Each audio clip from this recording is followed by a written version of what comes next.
Hello, once again. We are looking at win in the closed Sicilian, and right now we're dealing with the variation starting on move 6, F4 in Black's most principled response, E6. This is game number 18. Again, all the games are in commentary by me or on the playlist, and below check the links for the related DVDs and or books. And enjoy. So this game is from Holland, 1991. Two relatively obscure players, Ben Shop with the white pieces and Mackelberg with the black pieces. So we get right into it. E4, C5, knight C3, knight to C6, G3, G6, bishop G2, bishop G7, D3, D6, and now we are at the line we're discussing right now, F4. Again, allowing the F pawn to be pushed before the knight is developed to F3. E6, and now the knight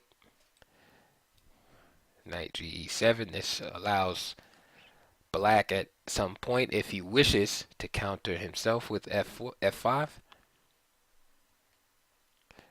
Double castles. And bishop E3.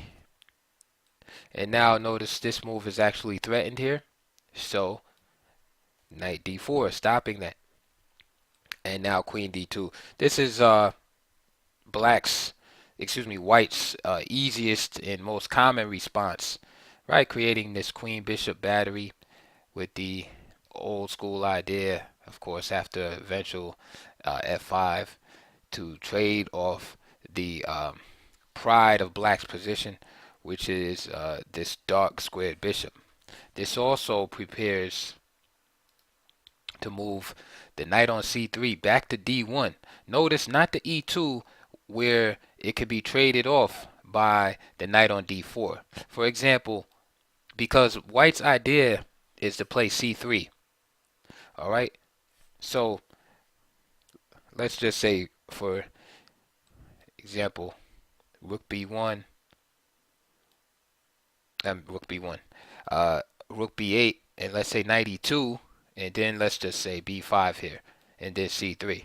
Well, you let black off the hook by allowing the quick trade by playing knight e2. Instead, you play the knight here to d1. So now when you play c3, the knight has to find a square to retreat. And with the most of black's pieces occupying the first three ranks, his position is sort of cramped. And another basic principle in chess is that when your position is cramped, that exchanges are good, right? To relieve this situation. It makes perfect sense. And that's part of the logic behind not doing the move knight e2, is that when you do challenge the knight on d4 after c3, you're not giving black an easy remedy for his problem of being slightly cramped in the position.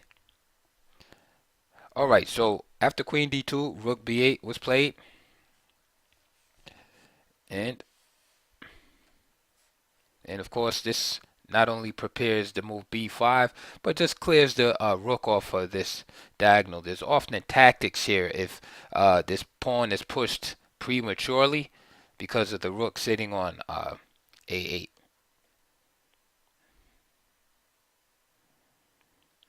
Okay, so now knight to h4 was played. Notice again, there's no easy capture for black after c3 is played. All right, and not only does knight h4 keep black from capturing on c3, say after knight d1 and c3, excuse me, capturing on f3 after knight d1 f3, it also prepares this move f5. We spoke about that a minute ago. After f5 and then trading off this bishop. Okay.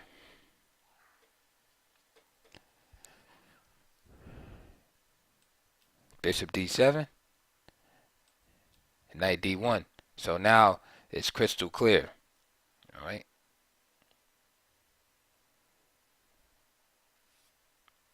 Now B5.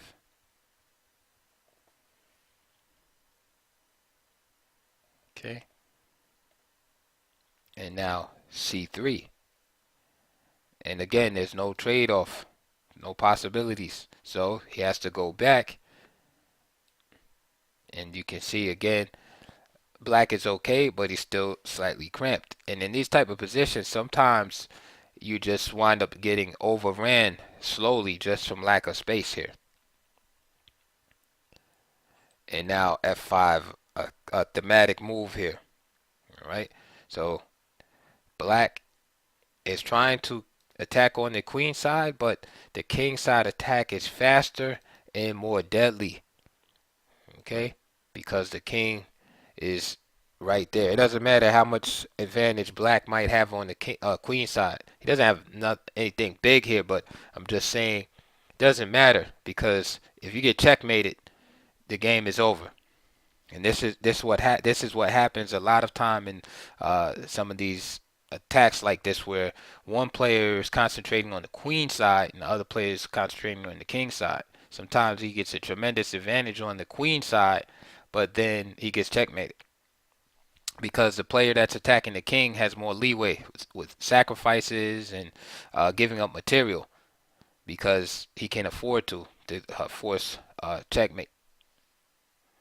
All right, so now at this point, uh, white is ready to break through with this attack. Okay, and now you can see everything coming together. Weaken the king side, trade the dark square bishops off, which creates holes right around the dark squares, and then the king gets mated. That's the idea. All right, e takes, e takes. Okay, and now black tries to play bishop f6. All right. And the idea here is that black is employing is to threaten this knight, right? Like get rid of this knight and then force white to play this move because of course if this knight is gone, then he can just capture this pawn with one of his pieces. Because now as it stands, if he was just to capture this pawn, white is prepared to sacrifice the exchange in some lines, and also this knight right here is not fully protected. So say after knight takes, bishop takes, then this knight would be hanging. Okay, so bishop f6, and white just simply ignores that. And again, this is the leeway you have again when attacking the king directly. Okay, so rook e8. And now he does take, f takes, g6, knight takes g6. All right. And now this leaves the square open. So knight f5, bishop to e5, and now bishop d5. Notice the pieces just swarming around the king. Rook e6, bishop g5, f6, and then just simply bishop e3, and black resigned. I wanted to show you that little miniature because just so you can see how quick the white attack can build out of such an innocent looking position. Black's problem in that game was just is passivity. Have to be very careful as black to respect the ideas of the opponent. See right here, it doesn't look like black is lost or anything, which he's not. What it is that black is passive, and when you're passive, you really set yourself up, to get to get overran in your position. So, for example, instead of b5, right? Because black can probably get b5 in any time. Why not play a proactive move like f5?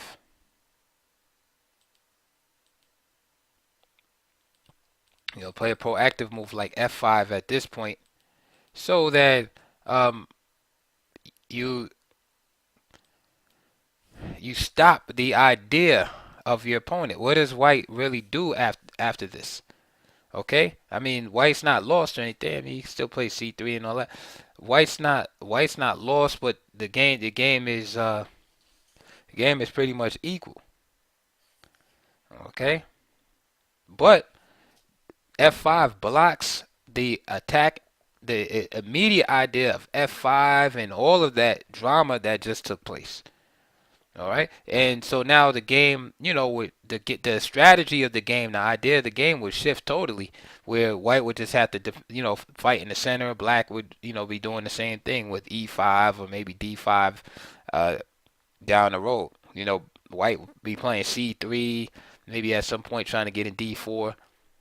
All right, but the game is equal from here. Again, you can, like I like to say, Magnus Carlsen your opponent and just outplay him. Uh, in the long term with strategical principles as opposed to like concrete, solid tactical variations. But again, if I'm black, that's what I'm playing is f5 because I'm shutting down the whole idea. The queen bishop lined up to trade off the bishop here. The knight is here for the idea of supporting f5. So why not kill all of that with one move? All right. So you can see the difference at the b5. What happened? Boom! All of white's ideas come to life. All right, so that's the lesson from that game. All right, it's very dangerous. And again, when you have these kind of positions, it doesn't look, nothing looks really, harmful. This is from the black perspective, if you're not aware. But this move f5 can be very dynamic. And you see that in a matter of moves, the game was just over.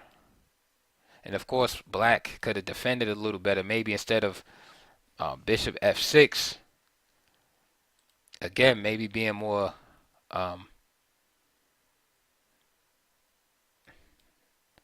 instead of bishop f6, maybe a move like f6, getting a little more defensive minded could have helped. So that's it for that game right there. And again, please like, subscribe, check the links down below. And we still have a few more games in this line. Like I said, this is uh, f4 e6 line. This is probably the most you know recommended and strongest line for black against this. So this is why we had to focus and look at this so much. But again, there's a lot left to go. And of course, if you want to start from the beginning and really learn this opening and look for your favorite lines, please feel free to check out the playlist. And any questions, just leave them in the comment box below, and I'll be glad to get into it with you. All right, I'll see you guys on the next video.